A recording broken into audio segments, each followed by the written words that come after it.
And now, the Lowe Post. Welcome to what we are calling Detroit Day on the Lowe Post podcast. We'll have Jeremy Grant, all-star hopeful Jeremy Grant, coming up later. But I want to start with, this is a big honor for me. One of my favorite players of all time, the guy who made me want to go to the University of Michigan. I did not end up going to the University of Michigan, but made it the coolest school on the planet.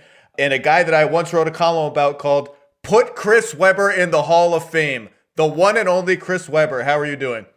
I'm doing great, Zach. Thanks for having me on, man. Appreciate it. When are we going to put you in the Hall of Fame? I don't know. What do I have to write another column? First, thank you for the column. My brother, who I won't say he's my agent, but he's like my bodyguard, my younger brother, Jeffrey, he told me about your article and things like that. Because for so long, I had to try to keep my mind away from those conversations, not because of anything else, but just because you don't want to go through the stress of, thinking about and weighing it when you don't have control. And so for me, not getting in, honestly, it definitely was tough. And good thing I had guys like Charles Barkley and Shaq and others that I played against that are in the Hall of Fame, help validate that. And then you get to a point where you say, you know what, I am a Hall of Famer, without trying to be cocky, just saying, I know what I did. And so what I did was everybody wants to make the Hall of Fame, but I wanted to more so make it that I had a chance to give a speech and shout out all the people that helped me, my AAU coach, my mother, my father. You want those people to be around at that moment. And so I just called last year and just really thanked everybody. And, we kind of had our own thank you ceremony, and that's I like it. But you definitely think about those things. All right, well, let's talk about Detroit for a minute, because you and I are almost the same age. You're a couple years older than me, but we grew up on opposite sides of the basketball spectrum. Okay, I was a Celtics fan in Connecticut. You were a Pistons fan outside Detroit. I have to say, even as a Celtics fan, okay, I hated Lambeer. The rest of the team I actually had a grudging respect for. I liked the Bad Boys even at the time. I thought they were cool. They were different than the Celtics in every possible way, and I thought they were cool. 30 plus years later, I think it's really awesome that and important for the NBA, that a Midwestern market has an iconic team attached to it. And I just think it's important that those markets kind of come back to relevancy. So the Pistons are obviously in a deep rebuild. I'll start with this. Are you following them? And what would it mean for you for the Pistons to sort of get back in the discourse in a relevant way? Because they're sort of this forgotten franchise, but they're also an iconic NBA franchise. Yeah, that's a great question. So, yeah, those Bad Boys are my 85 Bears, There's something that gives you pride in the city. Lambeer, Isaiah Thomas, my favorite player of all time, but Lambeer may have had the most influence in my career, maybe even in the Fab Five's career. What I mean by that is that we grew up in Detroit, Jed and myself, and when the Bad Boys really embraced it, Isaiah was nice. He had to smile. He'd beat you up, but he was nice. He had to smile. Dumars was quiet. The real bad boy wasn't Robin, it was Lambeer. And when he would go in front of the Celtics and they would get booed, I loved it because his intro, because he would tell them, boo me louder, boo me louder. And so they had a big influence on my career. Number 40, he made 6 threes in overtime. Okay, let me get off Bill Lambeer. He led the league in rebounding, beat up Barkley, But let me get back to it. I think the Pistons, I do follow them. I want them to make a commitment to the community first. When I was younger, we begged, I remember getting in trouble for at night, having these conversations, what if the Pistons were in Detroit? This is stupid things little kids did. No Instagram, anything. You're up 2 a.m. My mother's like, the Pistons aren't coming to Detroit. So now that the Pistons are in Detroit, they need to embrace the fans that's been embracing them. The city it's not that feel for the Pistons. And just to be clear for people who have never been there, you mean Detroit as opposed to Auburn Hills, which is people don't realize how far and in the middle of nowhere the Palace was. Yeah, thanks, Zach. Because you got to realize 45 minutes from the city, and all the players that used to play in Detroit used to call me and go, where do I go? I'd say, you got to go to the city. So it was always a disconnect, always. And now that the city finally has it, and people in the city can afford to go, we're a 4-sports town. The rest of the teams are downtown and they sell out: baseball, football, hockey. So one, they need to make a recommitment to the community that supports them. It's a disconnect, and until that disconnect is fixed, nothing can be right. And then secondly, I really hope they make a change, but they have some commitments. I'm really hoping for Blake Griffin, a big man like myself, but he's hurt, doesn't even have a dunk this year. We love the fact Jeremy Grant is probably our biggest bright light. He plays hard every night. He has the heart of a Piston. So I think it's going to be great. But if we're honest with ourselves, it's going to take 2 or 3 years to get out of the dungeon. And that's fun. If you're a fan, you can watch us grow. But, it's going to take a little work. Let's go back through some Bad Boys history, because why not? Where were you? Game 6 of the 1988 finals. This is the most. I got a whooping that night. It's what Game 6 of the finals. The finals. Pistons Lakers 88. 88. 88. Wait, we Pistons won 88, lose. 89, 90, 91. Pistons lose the finals in 88. 7 games. The most that's when Yes, we'll talk about it. The most under-discussed controversial call in NBA history. Pistons are up 1 and up 3-2, about to win the championship. Lakers dump the ball to Kareem with 20 seconds left. Sky hook over Lambeer, misses, foul. You watch that replay, it's a little blurry. I still don't know if there was any kind of contact there. And literally, I don't know why we don't talk about this play more. Maybe it's just so old. It swung potentially the NBA championship. So were you watching the game? What do you remember about this? Have you ever talked about this with Bill Lambier? I've never talked about it with Bill Lambier, but if you look here, he's in a vertical position and he looks around like, you got to be kidding me. And you got to remember the year before, our heart was broken with the steal by Larry Bird and then making a layup in the Boston Garden. And so with 1 second left, people forget that game was over. That basket went in with 1 second left. Yeah, think about, Zach, if this was the new NBA where you give up on a team after 2 years. The Pistons lost to the Celtics, lost to the Lakers, and then come back and win too. I think that's pretty cool. But as a Pistons fan and a homer, not as an analyst now, but as a Pistons fan, I remember that play. I was at home and I remember calling foul. That's when I love LA. We love it. And Jack Nicholson on the ground and on the court and all the beautiful highlights and everything and beat LA. That was those days. And so I was at home watching those games, man, and getting in trouble for screaming too loud, knocking over furniture and stuff like that. Well, that was also the game. That was the series where Isaiah puts up the legendary sprained ankle game, and in Game 7. Game 7, he only had 10 points. He could only go 28 minutes. I mean, people talk about that game too, but Isaiah, you talked about as your all-time favorite player. Have you talked to him about that game? I mean, I assume you watched that game too. It's an all-time. If people haven't seen Isaiah doing that on one leg, go on YouTube right now. 1988 Finals, Isaiah one-leg game. Just search it. With some heavy weapons on too. Those shoes were heavy. I mean, Isaiah is a weird situation because he's been a mentor since I've been in high school. I've been a fan since I first heard of him, and he's a friend, and sometimes you just don't know how to handle that. So, I sit and talk to him about all those plays all the time. I know you're still mad about that game. Brother. I mean, I remember that game. That game was on NBA Classics years and years ago, and I texted Joe Dumars, and I was like, hey, just FYI, I'm watching a young Joe Dumars, and I didn't say what part of the game was going on. He texted back, and he was like, I think the text just said, it wasn't a foul. Like, that was the first. So what did it mean when they broke through the next year and swept the Lakers and won the championship? And as you said, this team that had been close and close and close, they break through and they dominate. What did it mean to you as a kid? Yeah, I think people have to understand. Well, they know. Everybody's a fan. I mean, what it meant was it validated our city. At that time, it was between us and Chicago going back and forth as murder capital and things like that. It validated the hard work of people like my father, that worked in factories all the time. They were the bad boys. They weren't the LA boys. They weren't the cute boys. They weren't the millionaire boys. They were the bad boys. And so it validated that. As far as high school sports, it gave us something to follow. Big men started shooting threes because Lambeer made 6 in overtime. We knew his game. We knew in Detroit you had to be tough. We knew you couldn't cry on the court. So there was no more fouls called in the park. Joe Dumars, after winning that championship, what I remember about that most is that his father passed away. And this is just as a fan watching the Channel 7 or 4 after the game. And he put his ring in his father's casket when he passed away.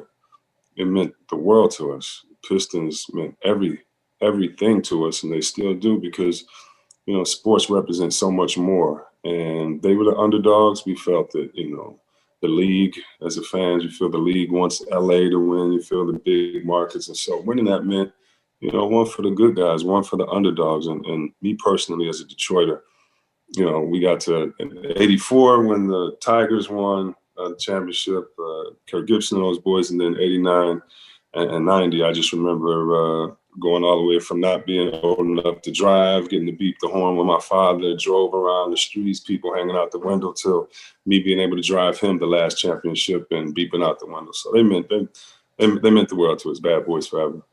What did it mean to you to play for them late in your career? And not just play, you started for them, and you started every game in the playoffs for them in 2007. What do you remember about the moment you knew, I'm being traded to the Pistons, I'm going to be a Piston? As my career is maybe winding down, I'm getting a chance. Yeah, so that was a long journey, because when I was a free agent and going back to Sacramento, Joe D really recruited me. My brother coached his son in high school. I've known Joe D forever. He's a man I admire.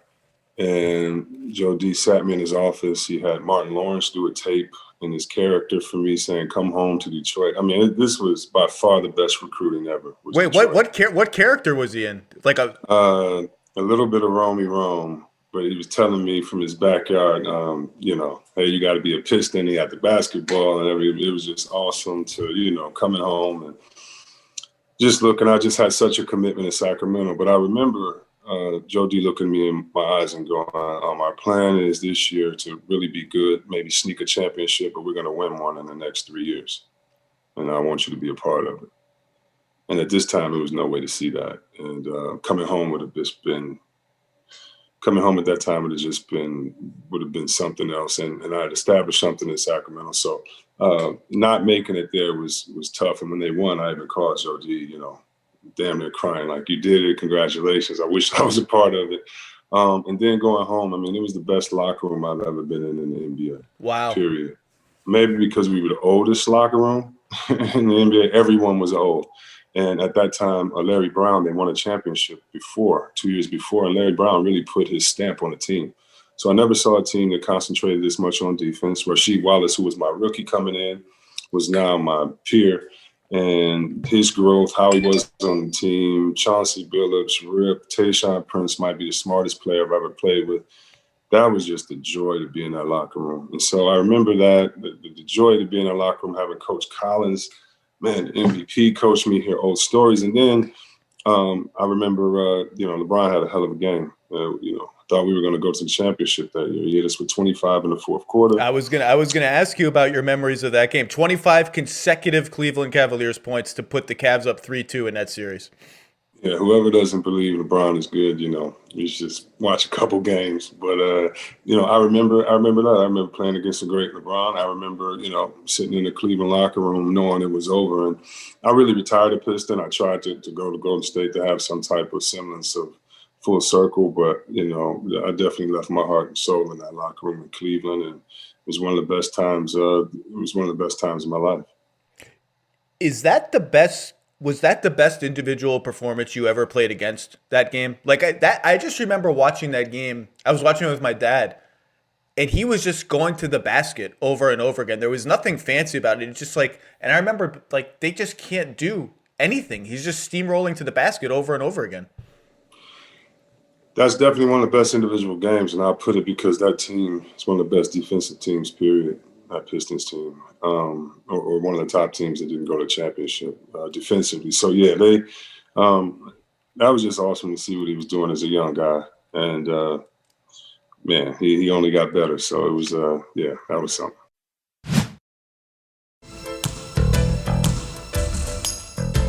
All right, it's time to get painful. Have you ever watched Game 6 of the 2002 conference finals between you guys and the Lakers, which is known as, let's just call it the free throw game? Yeah, I watched it a year and a half ago for the first time because I had to write about it. And so. Oh, wait, what did you write about it? Maybe I forgot about this. No. It's later project. writing an autobiography, and I talk about that whole series a lot. You can't be bitter about it, but what happened, and so I couldn't watch that game until I had to a couple years ago. So 15 years? I don't even know. I don't even know what year it was. Whenever it was, that damn game. And saving it for the book?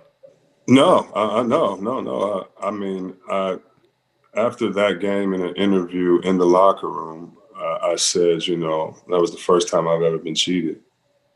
That game, a lot of that game is why I commentate now. Like when I commentate, I don't care if the ref likes it or not. And I'm friends with referees and I play golf with them, hang out. They're great guys. The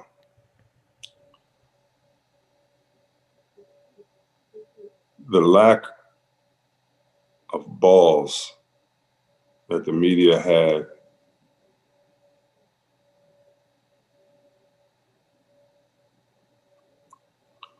is, I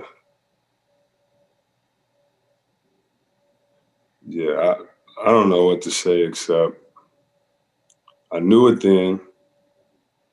Players made comments to me on the other team then.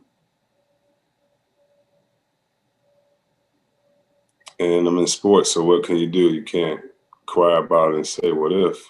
So say what it is and keep moving. But just watch the series. So look how we beat them by 23 or 25 the game before. We had them figured out. You're saying we didn't win a championship. We're not champions. Should have won the next game. Should have made free throws. All that good stuff. But that game 6, it was. You're saying Lakers players made comments to you? Everybody, players on other teams. Oh, on calling other teams. Me. No. I'm saying everybody. Everybody. Let me be clear. Everybody, and then players from other teams call after to echo what everybody said on that court. So it's clear. I can see your face. It's clear this series is still painful for you. So let me ask a happy question first, and then we'll go back to sad stuff.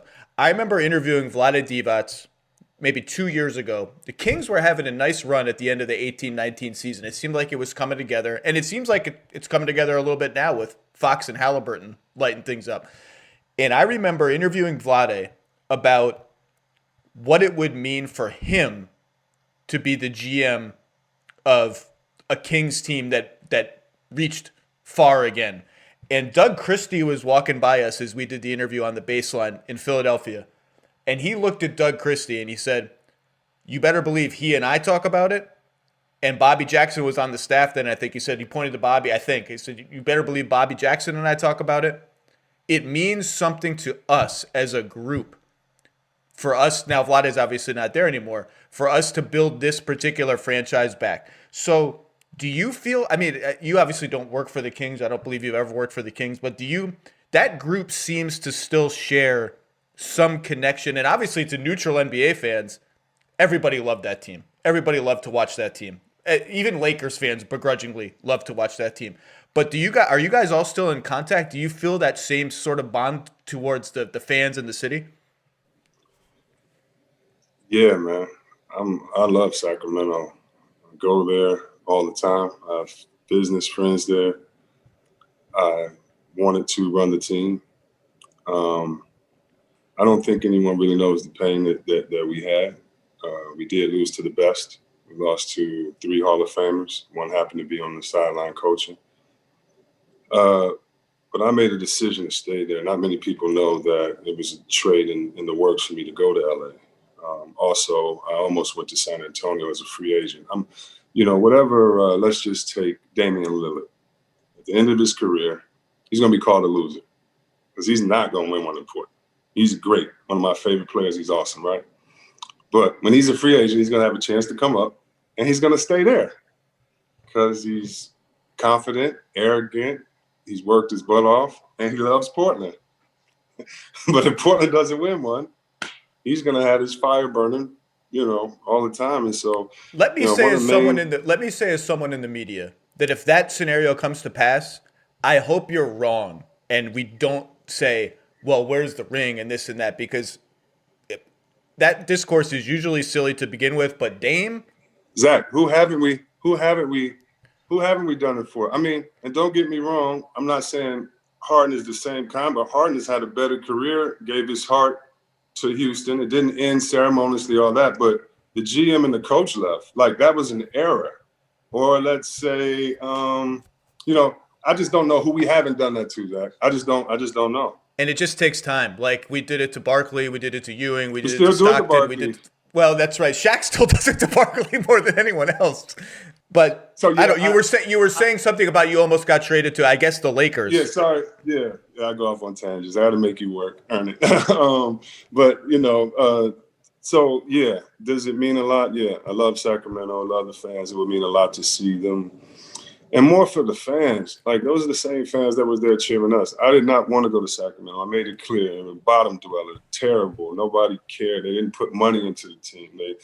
They were gimmicks. They were the laughing stock of the league. Our teams, and when I played in Golden State, we could drive. This is the only team I've ever been where they let you drive to the game and drive back, because it was like, just whatever, And then you get there and you meet the people, and then you see the fans, and you're like, oh no, y'all got this all wrong. And so, yeah, I mean, a lot of this ego. I wanted to be that ambassador. Everybody wanted to be that ambassador. We had an international team. We were playing the right way, So it was, I will say, one of the best moments of my life going through that with them and having so much fun. But yeah, I love Doug Christie to this day. I love those guys. So yeah, we talk a lot, and it's good. I always say, you definitely want to win a championship, but having won high school championship, been to championships in college and things, I think that you want to play with guys, since it's no guarantee. You want to play with guys that you can lose with and love each other, because the winning is easy if you're at that point. And with those guys, whether at Michigan, whether at Sacramento, that's just the way it was. And by the way, let me just speak as a neutral college basketball fan. None of us care that Michigan didn't win the championship. We were all cheering for the Fab Five. We all, in our hearts, the Fab Five won the championship. But I don't care what the results of the game were. I don't want to even care. Two more quick Kings questions. I'm always curious about this game. You mentioned you guys had figured the Lakers out. That's what you said. Game 4, you're up in 2-1 in the series. You've won games 2 and 3. You're up 17 late in the second quarter. Samaki Walker hits a half-court shot after the buzzer.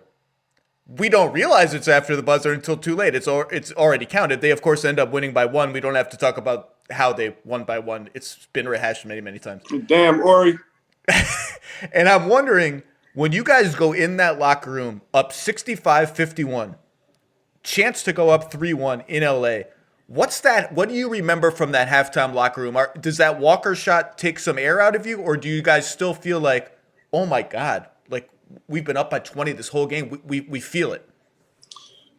Yeah, anytime a last second shot happens, it takes the air out. We never thought the game was closed with any Laker game. I mean, they had Kobe and Shaq and Phil Jackson. So we knew we were up against the best, maybe some of the best to ever do it. But, they changed the rule after that shot. I don't know if you realize that that's why we have the point, whatever we have, and put on the clock actually tenths of a second after that. That was, it was a big shot, but we were rolling. We knew how to space the floor. We were playing a different way. So, and we like playing on the road more. We loved it. Eddie Murphy over there looking at us, Denzel, let us show you what's up tonight. So it was, we didn't feel that we had it. We felt like, okay, we came here and finished half the job. Let's finish it all. Last Kings question. I don't know if anyone's ever asked you this before, because I never heard about it before until yesterday. True or false? And this, I'm not even sure this is even funny anymore, but we'll do it anyway. True or false? Vlade Divac once commandeered a police car and pulled you over in a fake traffic stop after a Kings practice. That's true. Well, I tell you, this is a travesty we didn't win, man. It was so much fun. We held each other accountable. Yeah, Vlade did that, and he was speeding because I was super speeding, and he was speeding. He didn't even tell you, like, he went up. If I really tell you, I guess it's old now, but he did some type of thing where he almost flipped the car over. You got to realize Vlade's all Europeans drive crazy from my time of playing with Murasan, Vlade, all these guys. But yeah, Vlade was that. The best one is we had a rookie. Vlade and I used to buy suits and clothes for the rookies, take care of them, but you got to do some stuff. So one rookie started feeling himself, and we told him, don't gamble on the plane. Do not gamble. We're not going to take care of you if you go gamble. You can't win. He goes and gambles, loses his life. And so we repair his life and make up for everything that he's lost, but he has to cut his hair into a Mr. T mohawk during this game on ABC or whatever, the national game we were on, and sit on the bench next to coach. And coach is looking at us like, I know what y'all are doing. Y'all are so stupid for doing this. And the whole game, Vlade has the in-house production Keep Shining this song with Mr. T. And it was the best locker room that I've been in. Jay Will, he lost a bet to me. And it's for a lot of money, for $5,000 or whatever. And he's going to pay me, but he's really pissed off. I think it's because Florida loses a football game, and I just want to bet against him because he's the most obnoxious fan in the world, especially when it comes to, as he says, Florida sports, shawty. You don't know how to handle Florida sports, shawty. So I This just is got fantastic. tired of him. I won, and he brings it all in nickels. Has the ball boy loaded in my car. I get 2 flat tires because This cannot possibly be true. Handsome man. I get 2 flat tires because it's $5,000 worth of nickels. I don't even know how much that is. Then get someone to fix the car, go up to the bank, and I was just pissed for about 2.5 hours as we sat there and made sure all the nickels were there, and every single nickel was there. But yeah, that's how it was. That's how it was on our team, brother. Hito Turkoglu, Peja. You know, we had Jimmy Jackson. We had great coaches, great guys. You had Haydu when he had the frosted tips, which look very unfortunate in retrospect. I have about 40 questions, particularly about Vlade Divac in a police car, and how that ended, and when you realized you were being pulled over not by a cop but by Vlade. But we're running out of time. I have 2 minutes and 20 seconds left. I promise you 30 minutes. So the last question I have to ask you is, you were a part of the most famous non-televised basketball game in the history of planet Earth. Well, one of the most famous non-televised basketball games in the history of planet Earth. The Dream Team scrimmage against a collection of all-star college players. Chris Mullin has said publicly you played quite well in that game. What do you remember walking into that gym? I don't even know where that was. I think it was in the States somewhere. But what do you remember walking into that gym and being like, I can't believe this is happening? Or are you like, I want to freaking win. I don't care who I'm playing against. I had water in my eyes. I mean, I was really crying inside. I mean, I had all these guys in posters on my wall. Barkley and Malone were the best power forwards ever. You know, I remember being in a huddle with Grant Hill, Bobby Hurley, you know, our whole squad, because I had known them since I was like 14. I remember going, this is our moment, guys. Like, we all dreamed about being in the NBA. We are here. Like, we are here. I remember Grant trying to D up Jordan. It was like everybody, Hurley against Stockton. Everybody was going against their hero. It was the best basketball moment in my life. We did win. Chuck Daly brought me home and talked to me about how we won, how we need to get better, all this. But the next day, no one talks about this. We did not score 1 point.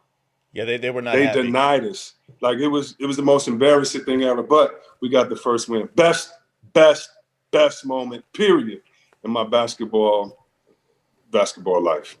All right, C-Web, you've got to go. You've got the TNT game, Mavs Warriors tonight. You have your Zooms with the coaches. This has been an honor. We'll have to do a more proper, full career retrospection when the time is right. But thank you for talking a little Detroit hoops and everything else. One of my favorite players of all time. I used to imitate the baseline spin, which you have credited to James Worthy, and dunk on my Nerf hoops. So this is an honor. Thank you very much. Hey, Zach, I appreciate it, man. Thank you.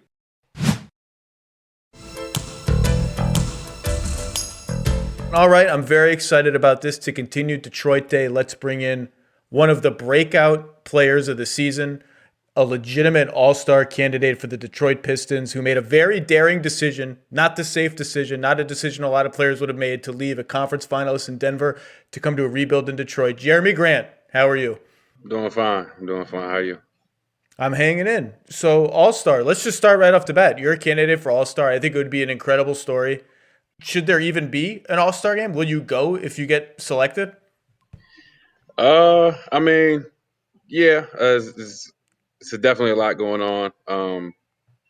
I think in theory, I mean, it's definitely good for you morally. I don't think there should be an actual All-Star game, especially with everything going on. But at the same time, it's an honor to be in contention for that. So You are averaging 24 points and 6 rebounds a game on 45% shooting, 40% from three. I will admit I did not see that coming. I was one of the people who was like, whoa, this is going to be a big jump for Jeremy Grant. And I will give you an example. I'm going to give you a stat that you may not even know about yourself. Are you ready? mm-hmm. You have made 9 pull-up threes so far this season. So 9 threes off the dribble. You're 9 of 27 on threes off the dribble. How many pull-up threes do you think you made in your entire career before this season? Not many. Six. So here's my question. We saw very little of this kind of player in previous stops, running a ton of pick and rolls, off the dribble threes. If I had seen practices and workouts, would I have seen that player? Like, how confident were you that this player was in you somewhere? I mean, you have to be confident. Like you said, I made a controversial decision. And I think that was more based off my work ethic. So I know what I can do, and I knew what I could do based on like my workouts and everything. That's where my confidence comes from. So yeah, I mean, if you came to the workouts and things like that, you would see it. But I've never been put in a position to do what I'm doing now, and it was always put my team first. I'm in a situation and I want to win. I'm a winner, so that was always what came first for me. And just as my career was going on, you have a short window of when you can play and what you can do. So I just wanted something different, and yeah, that's why I'm here now. Are you surprised at how successful you've been individually so quickly, or did you feel it like preseason or whatever? You were like, okay, I can do this. Is there any part of you that's surprised? Not really surprised. Maybe I thought maybe it might have happened a little bit towards like the middle of the season. So I'm not really surprised. The timing is better than expected, but at the same time, not really surprised on. Yeah. Do you feel it at all physically? Like it's a different kind of burden, right? To be the lead ball handler on a team, the leading scorer on a team. I mean, obviously you play hard all the time. You've been a great defensive player your career. You're grinding every minute, but it's a different kind of responsibility. Do you feel it physically or mentally? Like, are you worried there's going to be a wall you're going to hit at some point, or do you feel totally like you would normally feel after 20 games? It's definitely a lot different. It's a lot more mileage, I think, on your body. You still got to play both ends of the basketball. You have, I mean, a lot more usage. So it's definitely a lot more wearing, tiring on the body. And mentally, yeah, you have to prepare for the game differently, knowing that you're the main focus on the other team's scouting report. You gotta think the game a lot more before the game. You gotta prepare differently. It's a completely different game when you're in this position. So I mean, you look at guys who are stars now, and you start to realize that it takes a lot. But at the same time, this is what I asked for, so I'm ready for it. So. Yeah, you also James Edwards at The Athletic, you talked to him for a really good story a few weeks ago about why you went to Detroit. And it's not something that I had known before he wrote that story, because everyone's saying, oh, he went for a bigger role, the offers were the same. And you came out and you said part of the reason that Detroit appealed to you was as a black man playing for a black coach in Dwayne Casey and a black GM you've known for since you were a kid, I think, in Troy Weaver, and in one of the blackest cities in America with one of the highest black populations, and for a team that just relocated from the suburbs to the city proper a couple of seasons ago.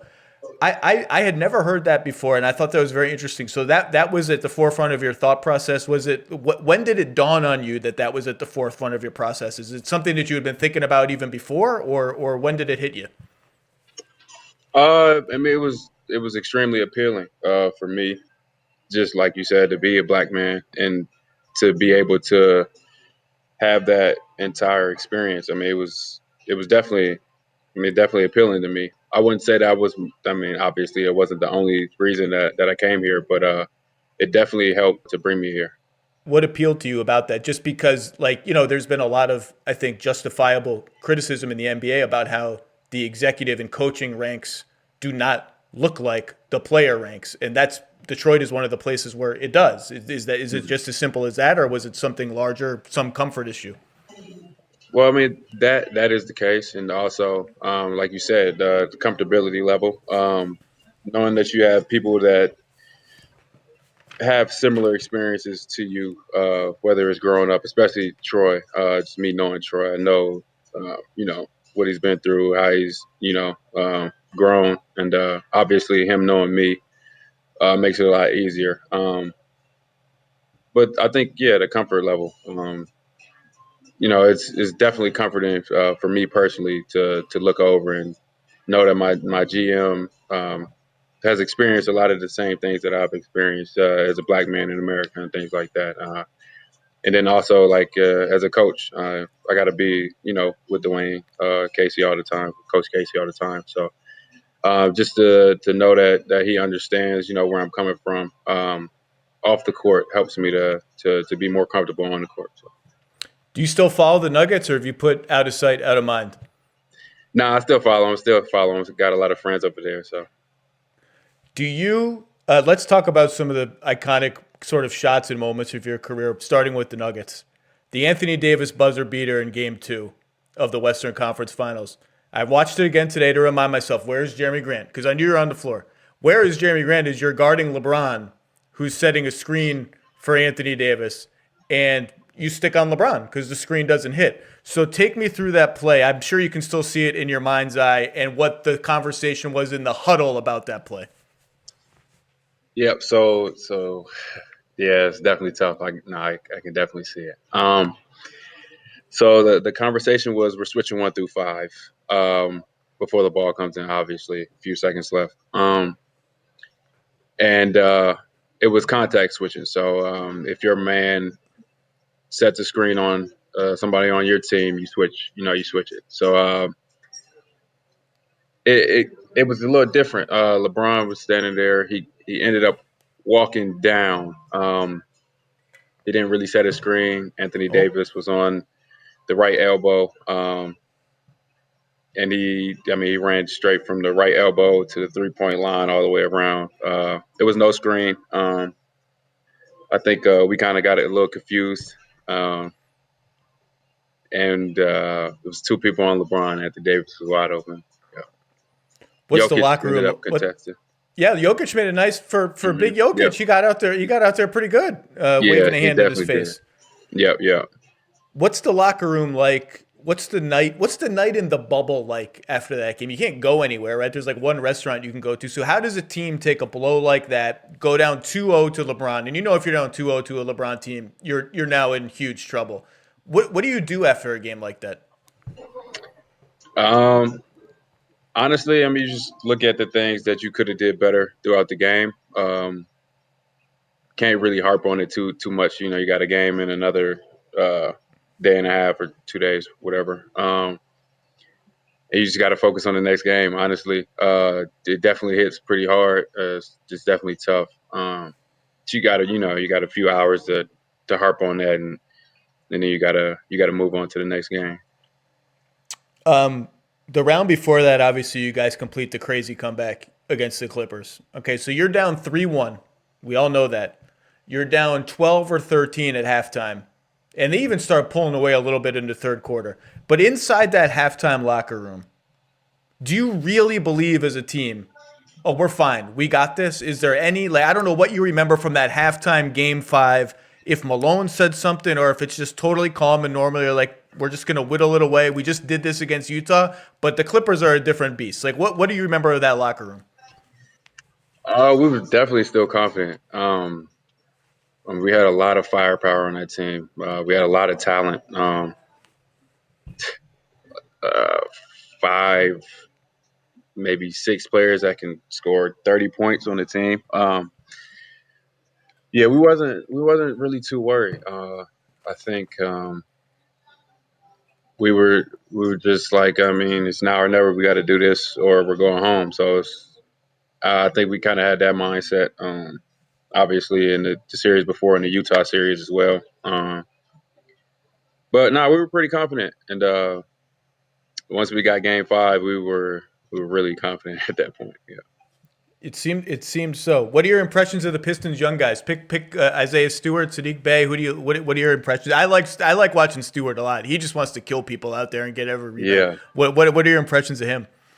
No, I love these young guys, man. Especially Isaiah Sadiq, like you said, even Killian. I know he's out right now, but I mean, Isaiah. I mean, his motor, his attention to detail. He's learning. He's learning a lot right now, and he's gonna be really good.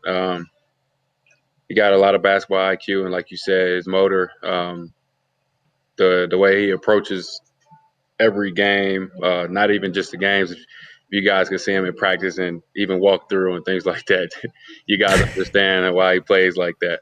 So him, Sadiq, Sadiq's minutes are off and on sometimes, but he got a lot of talent, and going forward, I think we could be really good. It's just a lot of young guys right now. We're kind of learning the game. We're in a lot of the games, but we gotta You end guys up have been finishing the in. game. You guys have been in a lot of games, and I've read comments and like it seems like you take pride in that. Like the record is what it is, but you're not rolling over for people. Like Tatum has a buzzer beater, basically last second shot to be. You're in a lot of games. It seems like there is a certain. I mean, the Pistons talked in the offseason about people are going to see the character of this team. They may not agree with all the signings we've done. They may not think we have enough shooting, this and that, but we're going to be tough and competitive. And it's one thing to say that and talk and talk and talk, but you guys have done it. Like it seems like you really do take pride in that. Definitely. I think Troy's, he put this team together, and then he's definitely not finished. But I think we do. We have great character and guys, and I don't think anybody's willing to give up in the game. So I think that'll go a long way, especially going forward. What's the scene like in Denver when you guys find out right before tip off that there's been an inconclusive test and the game that you're literally dressed to play is about to be postponed? Like, I mean this, like, break it down for me. Literally, what happens? Like, who comes in the locker room and tells you that this is happening? Where does everybody go? How long are you in the arena? Like, I need the whole mechanics of it. Yes, it was crazy. So like you said, we was dressed. We had just had Western film right before we were supposed to go out and for layup lines. What is it? 24 minutes on the clock. So 24 minutes before the game. We bring it in the huddle. So we're getting dressed. Everybody's getting ready. Music playing. Coach Casey comes in. He's like, Who picks the music? um, well, we mix it up. So we let Sekou do some of the music because he got a lot of energy. His music choice, he plays a lot of NBA YoungBoy. So yeah, we let him pick. We let him pick 2 songs. He got a few good songs. Is anyone banned? Has anyone done it and been banned from doing it Nobody again? can. So Casey comes in and tell me from there. Yep. So he comes in. He says, he tells us that we might not be able to go out yet. Just hang tight. Everybody's like, yeah, what's going on? Then Michael Lindo, the GM's assistant, he comes in and he tells us that one of the guys' test might be inconclusive. So at that point, we're sitting there, we're looking around like, when they say that, that means we're in for a long haul. Because if somebody's inconclusive, that means they really don't want us to go out there. So we're sitting there. So they walk out. We're sitting there for a while, not really knowing what's going on. But like at that point, it's like the game's probably off. But you want to stay in the mindset just in case, blah, blah. So then they come in again and they tell us, the game's off. Yeah, we hop in the shower, get ready, get tested again. So we get tested again. We get tested after every game anyway. And then we go sit in the bowl. So we're just sitting there. We're the only ones there. Then we have to get tested again after that. So 2 times after the game, come to find out that nobody had it. So then we go to the plane, sit there for, a little while, go to Utah, and then we got a game that day. So. Have you been able to go out to dinner with teammates in any city on the road, or is it been all? I mean, I know different rules, different cities. Have you actually been able to say, okay, this city we're allowed to do it, this restaurant's approved, it's safe, we feel comfortable, let's go out and have a dinner, the 3 or 4 of us? Has that happened? No. No. Wow. Yeah, it hasn't happened. And there's so many rules that are happening right now that you're kind of afraid to do anything. You don't want to get fined. I'm not even sure what the rules are. I just know that I'd rather just stay inside and not do anything than to risk going to dinner with my teammates and getting fined. So You went to India by yourself as a young adult, which is like traveling by yourself is a different experience. I've taken a couple trips. I went to Guatemala by myself once. India by yourself. Why did you do it? And how long were you there? What's a highlight? What's something you'll always remember from that trip? That's adventurous. Definitely. So I started traveling by myself, might be 3 years ago now. When I first told my mom that I was going to travel by myself, I was going to go to Africa. She was scared. She didn't want me to go by myself, blah, blah. So she ended up coming with me to South Africa and Egypt. And then I ended up going to Ethiopia by myself. She didn't want to go to Ethiopia. So, but that was my first travel experience by myself. I think I kind of do it because I like to kind of experience the culture of things, of different places. So yeah, I mean, that's why I went to India, kind of experience the culture, see how it is. Kind of intriguing to me, and a lot of people don't like to travel like that. So so I went by myself. Something that I'll never forget: the Taj Mahal. I seen the Taj Mahal. It was amazing. Just the symmetry of it and everything. Then I went to Himalaya Mountains in Sikkim. That's something I won't forget. I mean, it's a lot of things. But those are probably You like Indian food? Amazing, all over. Yep, every spot, the curry, the different spices they use, everything. So this has been your career. It's not a career that would be easy to duplicate. You come into the league, and the Sixers are just like in the deepest part of the process from the beginning of it. Then you go to Oklahoma City and you play with Russ during the triple-double year, which must have been incredible. 1 year in Denver and here. So here's my question. I want you to close your eyes and think back to all the players who played on that first Sixers team. And I'm looking at the list right now. There are so many. It's ridiculous. Yeah. Who's out of the NBA right now from that team that should be in the NBA? Give me 1 or 2 guys that are out of the NBA that are good enough to be in the NBA. KJ McDaniels, for sure. I don't even know where he is. I think he's playing overseas. Yeah, I think he's playing overseas right now. I think he should still be in the NBA, especially with the way the NBA is now. Who else? That was my number. That was going to be, if you had forced me to guess who is his first pick going to be, that was going to be my guess. Mm-hmm. Alexei Shved? Yeah, he was really good. I think he's having fun. I think he's back home right now. I think, he's just living. But yeah, I definitely think he could definitely still, or should still be in the league. If he wanted to, I feel like he could have still been. So. Did Jokic ever hit you in the face with a pass? No, really close though. Really close a couple times. Yeah. Did you ever laugh on the bench at some of the passes he would throw? I mean, I watch Denver games and I'd break out laughing like 4 times in a game. Definitely, especially when you first get there, because you don't really expect anybody to pass that way, let alone a big man, a center. Yeah, just the things that he sees that you don't think he sees. I mean, it's incredible. Especially even playing defense against him. So in practice and things like that, or walk through your shoot arounds and things like that, he'll be joking around, but at the same time, like I'll be like on the weak side trying to guess which one, which player he's going to pass it to. He'll do like a no look or behind the back or things like that. So, nah, it's incredible.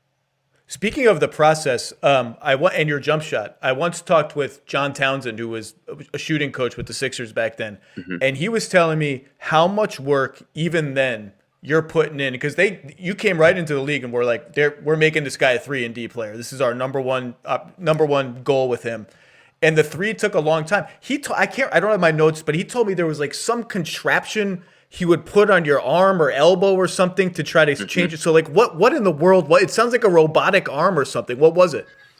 Yeah, it was something for my wrist. It would help to keep my wrist straight when I turn. So when I turn my hand to shoot it, it would help keep my wrist straight. So when I follow through, it would be straight. Yeah, he made that. He made that, and we worked. Yeah, it's with like it. his own. It's like his own device, right? Mm-hmm. Yep. And we worked with it for a while. I still work with JT to this day. So I mean, yeah, he definitely helped me to get here. I've done a lot of work with JT. But yeah, I don't even know how to duplicate it. Honestly, he got some screws in there and things like that. It's he got a metal part on the side. It'll keep my wrist straight, keep my elbow tucked in, and yeah. When Russ was gonna try to break the triple double record that year for most triple doubles in a season, did you want to be the guy who scored on the assist? It was like remember there was drama about it was going to be an assist. I think he needed to break the triple. I just remember it happened in Denver. And I don't remember who made the basket, but like, there was some basket that clinched some record. I'm off the top of my head, I can't remember. Did you want to be that guy? Or did you feel pressure? Like if I keep missing, like I remember Sabonis missed a bunch of shots and I was like, poor Sabonis, he's never going to hear the end of this. I didn't necessarily want that. I just wanted him to break it. So however we had to do it, we was going to do it. But I mean, he did that. He did that. He got us so many open shots. So it was. It was going to happen. It was amazing. It was the most amazing season that I've ever seen anybody have, let alone been a part of. And yeah, me and Russ, still close to this day. He helps me. He helps me with things now. Obviously, me being in a new situation, him already being in situations like this. It was an amazing season. It was amazing. So you've talked to him about what's it going to be like to be in this role? What do I need to do to prepare myself? You've talked about being like the number one option kind of thing. Definitely, yeah. I talk with Russ about it all the time. He tells me just being the focus of a scout report is different. And it was a few games, they where people started guarding me a different way, and we had to make adjustments. And he was talking me through it. So. Speaking of Oklahoma City, I'm sorry, I have to ask you about another iconic shot. You're under the rim, boxing somebody out when Damian Lillard's walk-off logo shot is up in the air to end that series in Portland. So you're not really involved in the play, but you're under the rim. You can see it. Did you think, oh God, this is going in? Did you what's going through your head as that play is were you surprised he hadn't dribbled anywhere? He's just dribbling 40 feet from the rim as the clock is running out. So what's going through your head as that whole thing is unfolding and as you're watching the ball in the air? So I was, like you said, he was just dribbling the ball at the top. Yep, I was under the rim. I think my guy was in the corner. I know my guy was in the corner. And I was sitting there. He was dribbling the ball. He was dribbling it. And once it got to a certain point, all I thought in my head was he's about to shoot the ball. And I don't think I know PG thought the same thing. That's why he jumped before Dame. When he released it, it was straight. It was like, damn, I hope this is an in and out. Like I hope it bounces out. He makes it. I sit there, kind of stare, kind of take in everything that was going on. Yeah, it was tough. It was tough. It was a tough one. What is there even to say in the locker room after that game? Do you guys all pack up quietly, get on the plane, and that's it? What do you do on the plane after a game like that? Just go to sleep?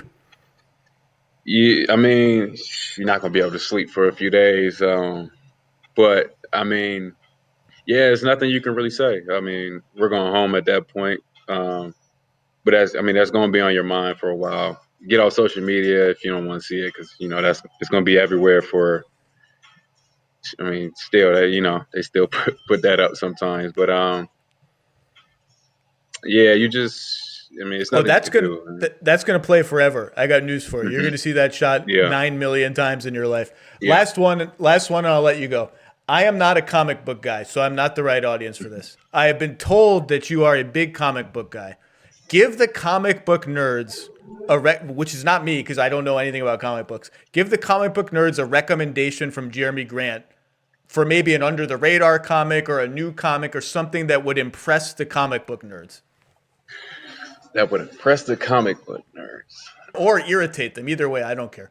Well, one of my new favorite comic book that I read is The Boys. I think they just came out with a show. The show's not as good as the comic, but The Boys is it's pretty vulgar. I think a lot of comic book nerds would definitely like that. So what is it about? Sell me. Sell me on it. All right, so it's a superhero comic book series, and it's kind of like the X-Men thing. People have powers and things like that. They get it from.